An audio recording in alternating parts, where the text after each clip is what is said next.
नाज़रीन अस्सलामु अलैकुम वरहमतुल्लाहि वबरकातुहू। मैं हूँ आपका मेज़बान अंसार अजीज़ नदवी और आप मेरे साथ देख रहे हैं सीधी बात। नाज़रीन, मैं इस वक्त आपके सामने बड़े बोझल दिल के साथ खड़ा हूँ, क्योंकि जिस मौजू के तहत मैं ये सीधी बात लिखने के लिए गुज़िश्ता कुछ दिनों से तहक़ीक़ी काम कर रहा था, तो हर दिन मुझे अपनी बेबसी और इस उम्मत की बेबसी के साथ साथ इन नातवा जान के ज़रिए कुछ ना करने का एहसास शिद्दत से खाया जाता रहा। यहाँ तक कि मेरे दिल ने कभी कभी कहा कि इस मौजू को छोड़ दीजिए और कभी और भी कई मौज़ूआत हैं उस पर गुफ्तगू करें, मगर सहाफ़ी, आलिम दीन और एक हसास और ज़िम्मेदार शहरी होने के नाते मुझे ज़रूरी था कि इन बातों को आपके सामने रखूं। नाज़रीन, जो तफसीलात में रखने जा रहा हूं ये सारी चीज़ें मुझे अखबारात से मिली, कुछ तफसीलात खुसूसी ब्लॉग से मिले, तो कुछ आर्टिकल से। जबकि मैं पूरे हिंदुस्तान में इंटरफेथ यानी बैन मजहबी शादियों की सही तादाद के लिए RTI दाखिल करने के लिए कह चुका हूं दफ्तर में, और वो पहुंचने तक वक्त भी लगेगा, इसलिए कि उसके कम से कम 40 दिन होते हैं। जब वो तफसीलात हाथ लगेगी तो वो सारी तफसीलात जो सरकारी डेटा होगी मैं आपके सामने रखने की उसी वक्त कोशिश करूंगा इंशाअल्लाह। नाज़रीन, चलिए अब देखते हैं कि आज मैं आपके सामने क्या रखने जा रहा हूं। नाज़रीन, ये देखिए, जो मेरे पीछे तस्वीरें बदल रही हैं या मेरे सामने, इसको देखिए और मैं नाम भी गिनवाता चाहूँगा, इस पर भी गौर करें। ये तस्वीरें पहली मोहब्बत की, शादी की या शादी के बाद की मोहब्बत की, या फिर यूँ कहें कि उन हमारी बहनों की जिन्होंने जीवन साथी चुनने के लिए या अपने इश्क को हासिल करने के लिए ईमान का सौदा किया है। इसमें आपको कहीं कहीं लड़का होगा, इसलिए कि मैंने मुसलमान लड़के और हिंदू लड़कियों की फ़ोटोज़ जमा नहीं किए। इस वक्त मुझे वो मुस्लिम लड़कियों के बारे में कहना है जो गैर मुस्लिम के साथ भाग चुकी, और मैं हिंदू का लफ्ज़ भी यहां इस्तेमाल नहीं करूंगा, इसकी मेरी अपनी कुछ वजूहात हैं। तो सुनिए, यह है पहली तस्वीर। इसमें लड़के का नाम है बाला गोपाल एनिकल और लड़की कांसरयानसी, इसका नाम है। ये दूसरी तस्वीर है शामिल, लड़के का नाम, और दीप्ति लड़की का। और तीसरी तस्वीर है फसीला और विविध की। और चौथी तस्वीर है, इसमें नाम लड़के का कुछ अजीब है लेकिन लड़की का नाम अर्शा। पांचवी तस्वीर है मुबशिरा और राहुल की। छठी तस्वीर है समीना और सरजीत की। सातवीं तस्वीर है जीवनलाल और सुहाना की। आठवीं तस्वीर है फरवा और बाइजू की। 9वीं तस्वीर है सफीना और रामजी की। 10वीं तफसीर है सुफना और बरूश की। 11वीं तफसीर है रिज्जू और फरजाना की।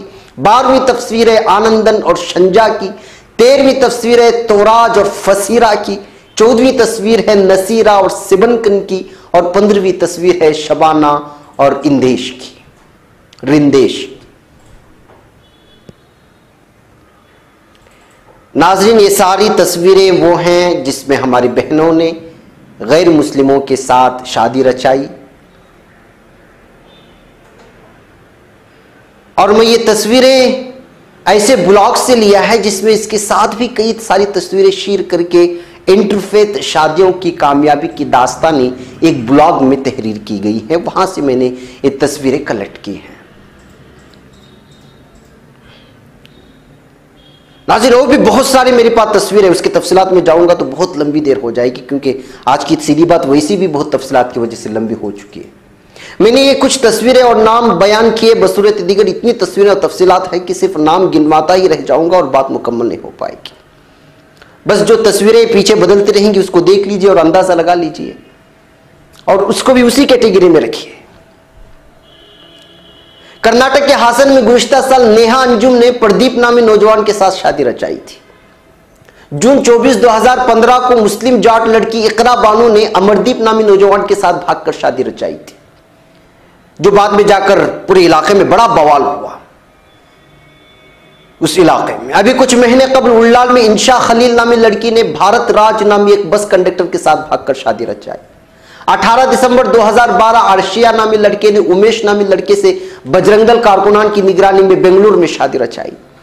गुज़िश्ता साल 17 में उडुपी के कारकला से नैना नामी एक मुस्लिम लड़की लापता हो गई और बाद में अपने गैर मुस्लिम आशिक के साथ शादी रचाकर वापस आ गई, जिसका नाम हर्षित है, जबकि इस लड़की की शादी भी तय हो चुकी थी और मंगनी भी हो गई थी। नाज़रीन, मैं इधर दिल्ली की बात करूं तो साल 2009 में विकास नाम के एक डिस्क जॉकी से फरह नाम की लड़की ने शादी रचाई थी। दिल्ली के रघुबीर इलाके की जीनत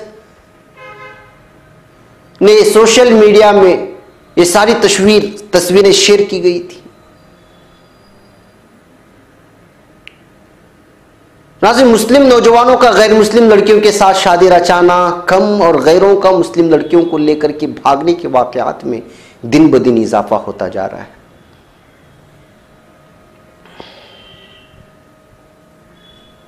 तो नाज़रीन, यह है हमारे माशरे का हाल। आपको वो खबर भी मिल चुकी होगी दिल्ली की एक शहजादी नामी लड़की से दिल्ली में शादी रचाने या इश्क करने की वजह से शादी के बाद शहजादी नामी लड़की के बाप और भाई ने मिलकर गैर मुस्लिम आशिक का कत्ल कर दिया था। ऐसी भी कई वारदात हैं। अब और ताजा खबर लीजिए मुर्तद होने के बागबत की कहानी। बागबत में एक ही घर के 20 अफराद इज्तिमाई तौर पर इस्लाम से खारिज होकर कुफ्र की जुल्मतों के आगोश में चले जाते हैं और बाद में उनमें से कई लोग तौबा भी कर लेते हैं। और आप लोग जानते हैं ईमान छोड़ने की असल वजह क्या है? क्योंकि उनके साथ पुलिस ने नाइंसाफी की और फिर मुसलमानों ने भी उनका साथ नहीं दिया। तो हिंदू युवा वाहिनी वालों ने योगी हुकूमत से हम आपको इंसाफ दिलाएंगे कि शर्त पर हिंदू धर्म जबरदस्ती कबूल करवाया। जबरदस्ती नहीं कह सकते, ये लोग लालच में आकर के उन्होंने हिंदू धर्म कबूल किया था। ये बागपत यूपी के मौजा बदखार के एक मुस्लिम परिवार के 20 अफराद की कहानी, जो 3 दिनों तक मुल्क के कौमी मीडिया में छाई रही और मुल्क के हिंद का हर छोटा बड़ा अखबार, हर मकामी अखबार, हर जबान का अखबार इस खबर को जली सुर्खियों में शाये किया। और इस कुंबे का जहां तक ताल्लुक है वो एक जोगी बरादरी से ताल्लुक रखते हैं, एक पसमानदा तबका कहलाता है। अक्सर उनके रस्म व रिवाज भी हिंदुआना ही होते हैं। उनका जरिए माश गदागरी है। बहरकैफ आपसी रंजिश एक तिजारत में होने वाली इन्हीं के खानदान के एक फर्द के कत्ल को पुलिस ने मिलकर खुदकशी कही थी, मगर अहले खानदान का कहना था कि यह खुदकुशी नहीं कत्ल। फिर मामला पुलिस तक पहुंचा और पुलिस ने भी खुदकुशी कहा तो पूरे कुंबे ने कह दिया कि उनके साथ नाइंसाफी हो रही है और इंसाफ हासिल करने के लिए वो हिंदू मजहब कबूल करने का ऐलान करते हैं। यह रहा एक वाकया। और आपको वो मंजर भी याद होगा जो मंजर आगरा में गुज़िश्ता से पैवस्ता साल सजाया गया था, जिसमें हिंदू तंजीमों ने घर वापसी के नाम पर कई मुसलमानों को हिंदू मजहब में जबरन लाने की कोशिश की थी। और आगरा जिले के अछनेर अबला के मोहतरा लाठिया गांव में वाकया पेश आया था 25 दिसंबर साल 2015 को, जिसमें 17 अफराद को जबरन तब्दील मजहब पर मजबूर किया गया था, मगर बाद में उन लोगों ने वापिस इस्लाम कबूल कर लिया। इस्लाम कबूल करने वालों में रहमत, उनका बेटा रवि उर्फ मोहम्मद आरिफ, बीवी नफीसा, मुन्ना उर्फ अली मोहम्मद, शाजिया, शौकत, सलमान, लियाकत और उनके 6 बच्चे शामिल थे। जमीन दिलाने और छोटी बड़ी दुनियावी लालच, जिसमें आइडेंटिटी कार्ड भी मौजूद था, ये सारी की सारी लालच देकर उनको हिंदू मजहब कबूल करने पर मजबूर किया गया था। और ये लोग दुनिया के थोड़े से मफाद के लिए राजी भी हो गए थे। दोबारा वो लोग इस्लाम में आए और दोबारा उनका निकाह भी पढ़वाया गया, जो उन लोगों में से शादीशुदा थे वगैरह वगैरह। नाज़रीन, तफसीलात और भी हैं। मुझे यहां पर एक ब्रेक की इजाजत है। ब्रेक के उस पार कुछ और वाकयात के पस मंजर में तबसरा करूंगा। ब्रेक की इजाजत। कुल हाज़िही सबीली अदअू इलल्लाह अला बसीरतिन अना व मन इत्तबअनी व सुब्हानल्लाहि व मा अना मिनल मुश्रिकीन।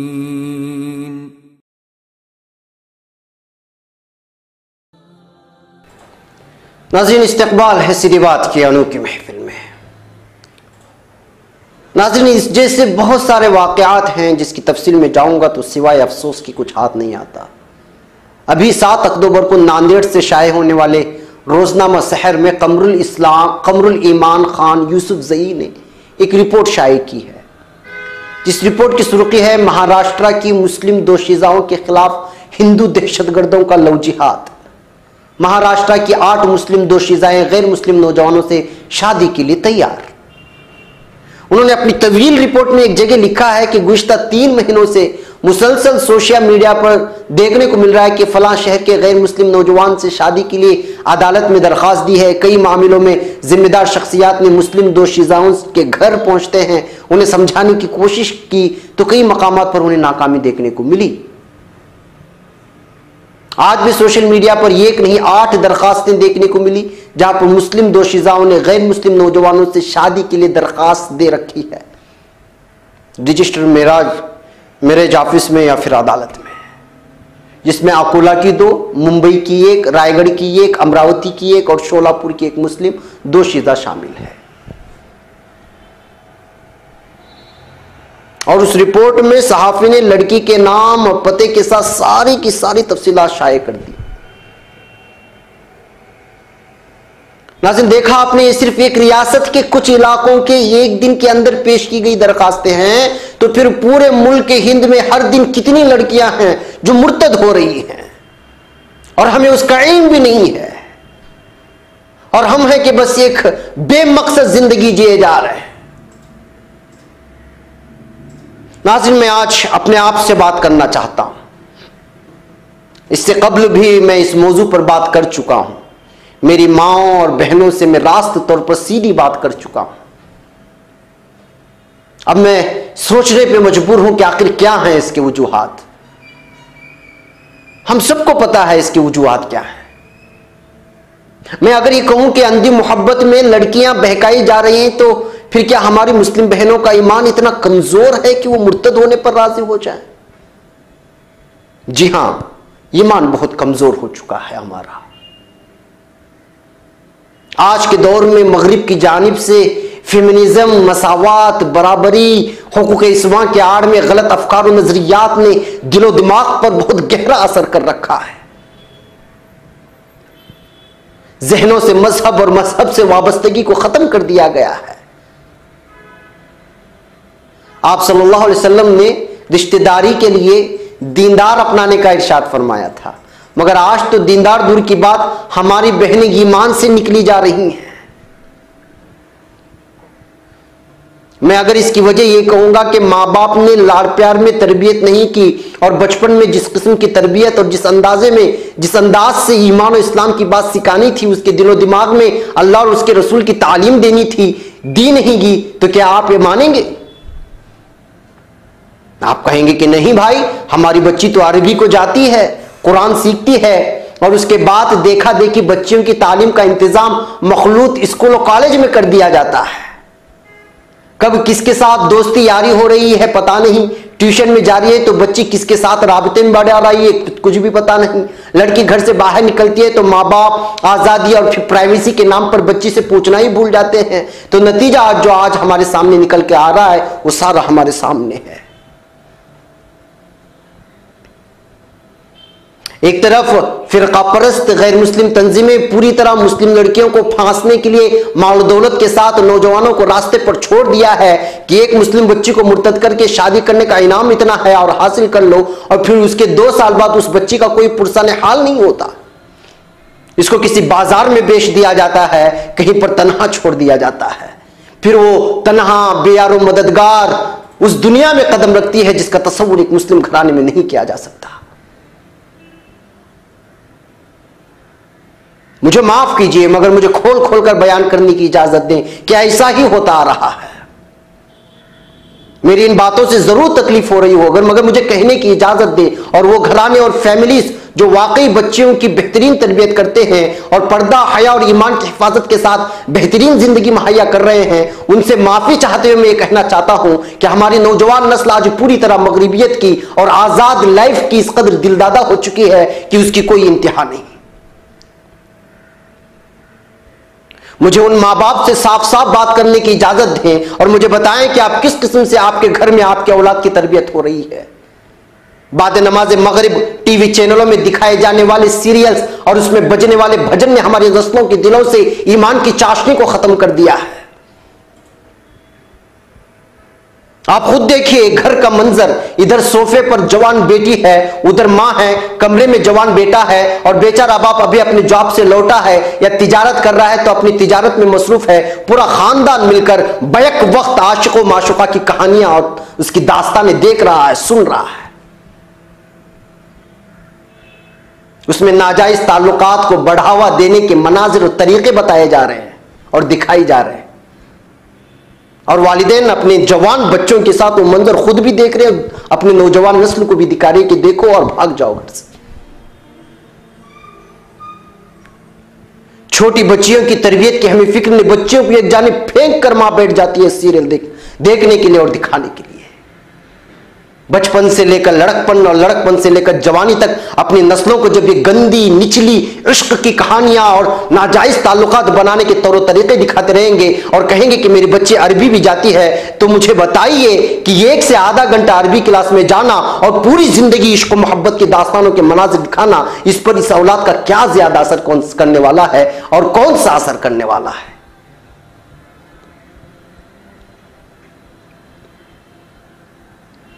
मेरे से उम्र में बड़े बहुत चहीते एक हमारे देरी न दोस्त से कुछ दिन पहले मुलाकात हुई थी, कुछ महीने कबल। इस मुलाकात में वो अपनी बच्ची की शादी के सिलसिले में मुझसे गुफ्तगू कर रहे थे, कहे थे कि अच्छे रिश्ते की तलाश में हूं।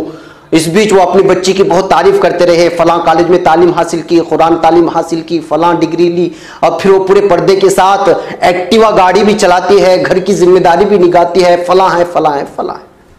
उसके बाद 3 महीने के बाद मुझे पता चला कि उनकी वो बच्ची एक्टिवा के साथ या गैर मुस्लिम के साथ भाग गई थी। अल्लाह मुझे माफ करे अगर मैं गलत बयानी कर रहा हूं, मगर नाज़रीन हमारे माशरे और समाज में फैली हुई इन बुराइयों को मैं बयान कर रहा हूं। एक तरफ टीवी सीरियलों के लगाव और उसके असरात का हाल यह है, अब तो एक कदम उससे बढ़कर घर में एक कंप्यूटर होता था और पूरा घर इस्तेमाल करता था और घर के किसी कोठरी में होता, डर था कि इंटरनेट का गलत इस्तेमाल हो। अब तो इस मोबाइल ने पूरा बेड़ा ही गर्क कर रखा है। ये एक ही हाल में पूरा कुंबा बैठा होता है और हर कोई एक दूसरे से बेखबर अपनी ही दुनिया में मगन होता है। लड़कियों से पूछा जाता है तो कहते हैं कि आप हमारी प्राइवेसी में मुदाखलत कर रहे हैं, भाड़ में गई ये प्राइवेसी। नौजवान लड़की से पूछा जाता है तो कहता है कि ये घर में रत्ती बराबर भी आजादी नहीं है।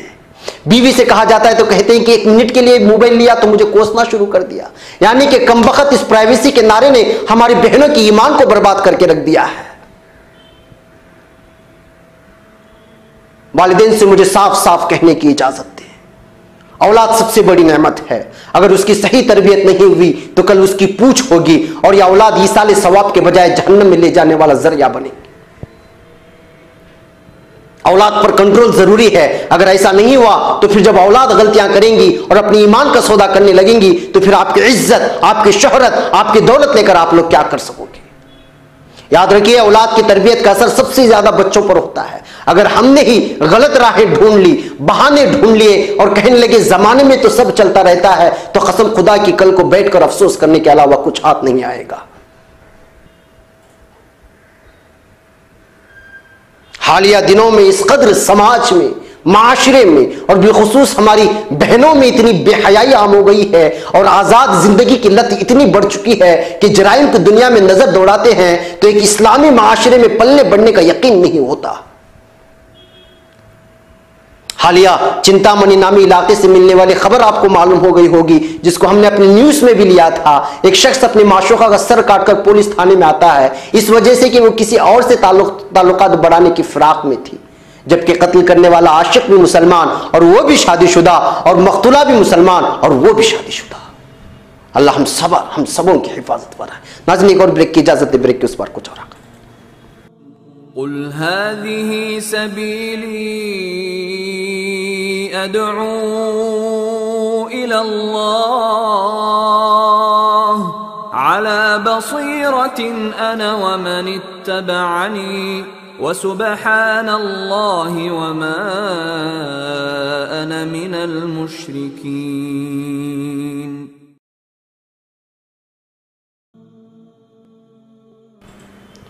नाज़रीन, क्या बताया जाए और क्या सुनाया जाए और इन वाक़यात की वजूहात पर किस तरह से रोशनी डाली जाए।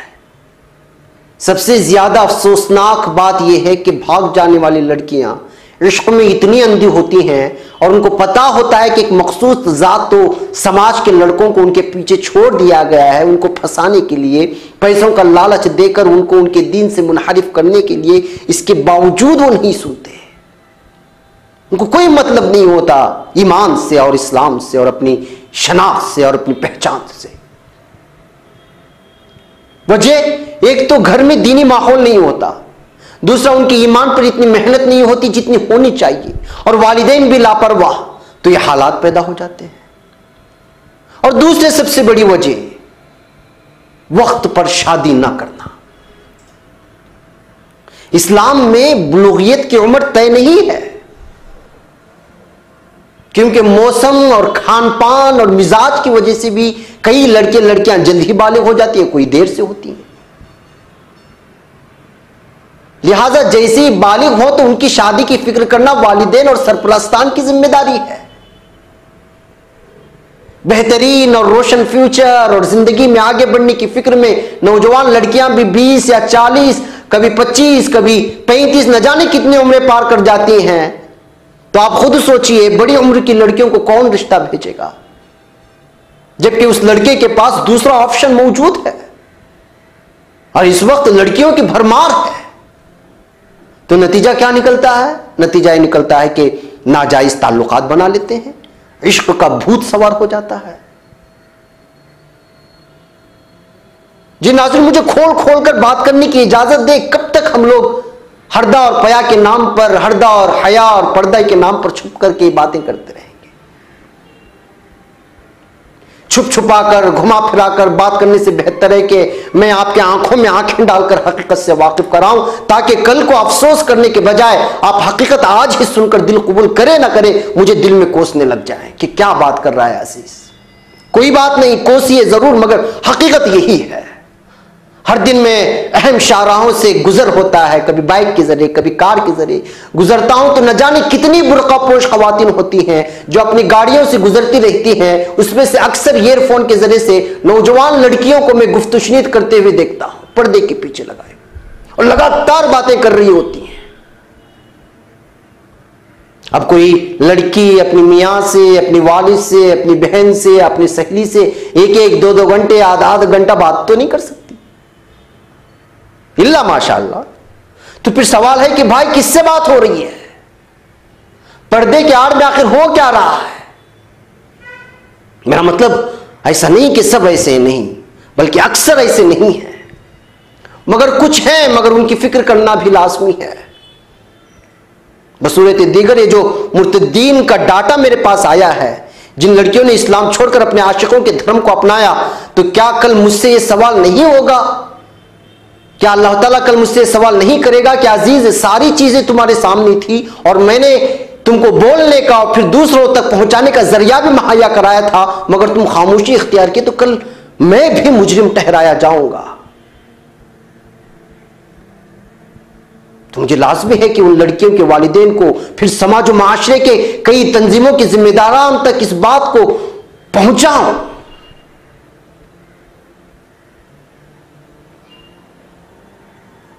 और एक सच्चा मोमिन अपनी ईमान का सौदा नहीं कर सकता, चाहे वो उसकी जान चली जाए। तो फिर क्या बात है कि बागपत में थोड़े से लालच के खातिर पूरा खानदान मुर्तद हो जाता है। लड़कियां इश्क के खातिर अपनी ईमान से सौदा कर लेती हैं।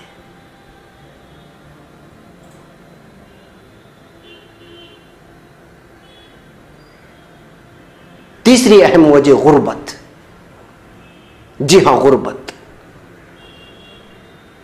एक लड़की किसी के साथ भी भागने के लिए तैयार हो जाती है। क्यों? जहेज की लानत। क्योंकि उसके पास जहेज देने के लिए, उसके वालिदैन के पास जहेज देने के लिए कुछ है ही नहीं, और लड़की की उम्र बीती चली जा रही है। वालिदैन रिश्ता तलाश रहे हैं मगर मौजू नहीं मिल रहा। तो तो एक औरत कहां तक अपनी जिनसी ख्वाहिशात पर काबू रख सकती है, जबकि मर्द के मुकाबले उसके अंदर जिनसी ख्वाहिशात ज्यादा होती हैं। वो जमाना गया जब खवातीन अपने ख्वाहिशात पर काबू पाती थी, क्योंकि माहौल दीनदार था, घराना दीनदार था, ख्वाहिशात को उभारने वाली ये मोबाइल और दीगर जराए नहीं थे। और आज का जमाना तो मोबाइल में इंटरनेट डालती ही फहश तस्वीरें सामने आ जाती हैं, ऑन करने से पहले ही गुनाहों की जानिब रागिब करने वाली चीजें मुहैया कर दी जाती हैं। तो कहां से काबू में रख पाएगी ये नौजवान नस्ल? तो फिर ऐसे हालात में मुझे हमारी एनजीओ, तंजीमें, जमीयतें, इंस्टीट्यूशंस और मुख्तलिफ फलाही और रिफाही तंजीमों से वाबस्ता अफराद और जिम्मेदारान से बात करने की इजाजत दें। आपका सैलाब ज़दा इलाकों में जाकर घर बनाना, परेशान हाल लोगों को मदद पहुंचाना, शाल देना, खाने की चीजें मुहैया करना, हिंदू मुसलमानों में इत्तेहाद के लिए बड़े बड़े इजलासों को मुनक़िद करना, अमन की दावत के लिए मजालिस का सजाना, अस्पतालों में जाकर बीमारों की मदद करना, खून अतिया करना, कंबलों का बांटना, सबील का लगाना, सारे फलाही कामों को मेरा सलाम है। हर अच्छे काम जो आप इंसानियत के लिए करते हैं उसको भी सलाम है, मगर इधर भी तो तवज्जो कीजिए। गुर्बत की वजह से हमारी बहनें गैरों का हाथ थामकर ईमान का सौदा करने के लिए तैयार बैठी हैं। 10 लाख का हमारा पिंडाल था, 20 लाख का हमारा पिंडाल था, हमारे जलसे में इतने हजारों और इतने लाखों लोग मौजूद थे, उनके जलसे में वो बराबर नहीं था। ये कहकर अपने कॉलर को ऊंचा कर करके एक दूसरे को नीचे करने के बजाय हर बस्ती में कम से कम हर महीने नहीं, कुछ 6 महीने में कुछ गरीब बच्चों की शादियां तो करवाओ, ताकि गुर्बत की वजह से, जहेज की वजह से हमारी बहनें ईमान से जो हाथ धो बैठ रही हैं वो वापस लौट करके आए, उनका ईमान न जावे।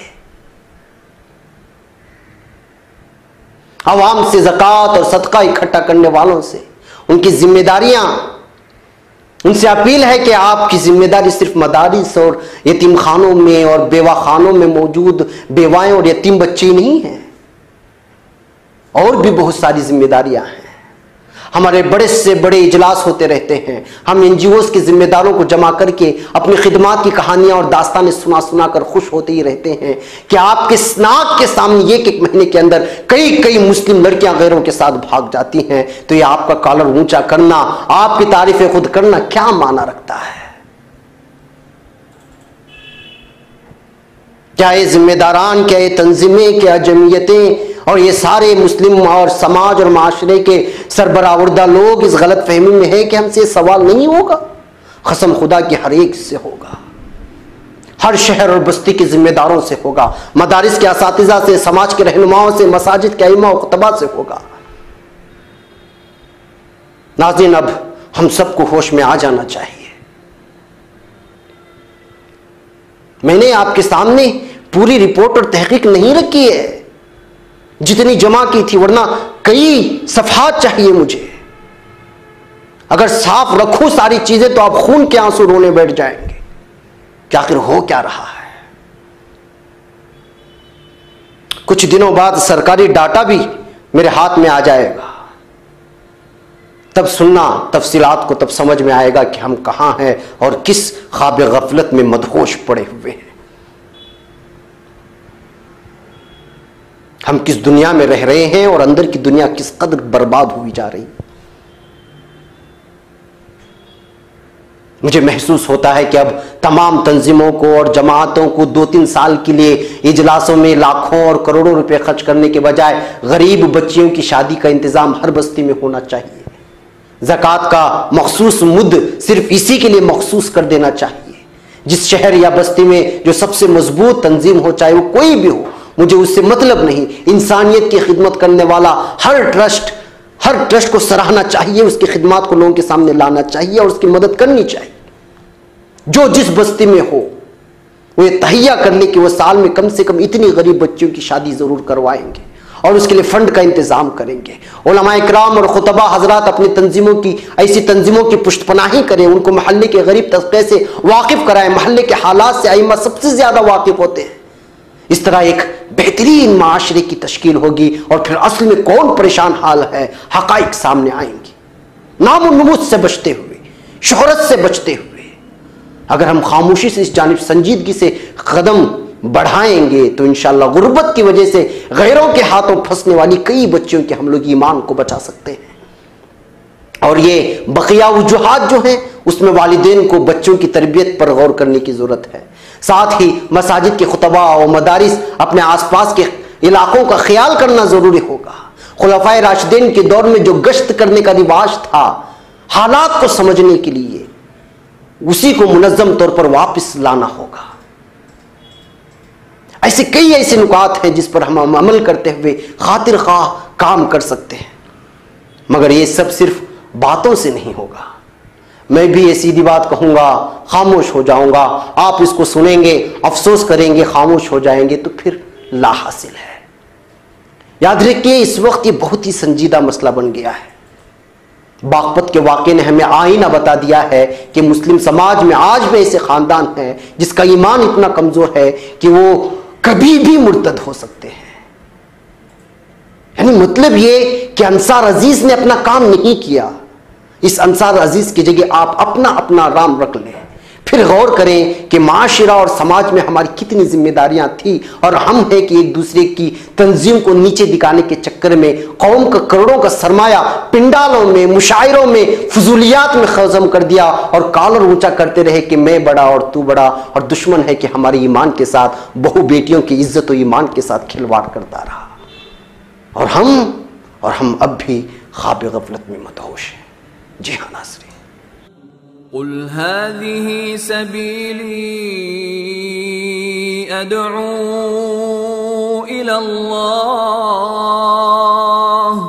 अला बसीरतिन अना व मन इत्तबअनी व सुब्हानल्लाहि व मा अना मिनल मुश्रिकीन।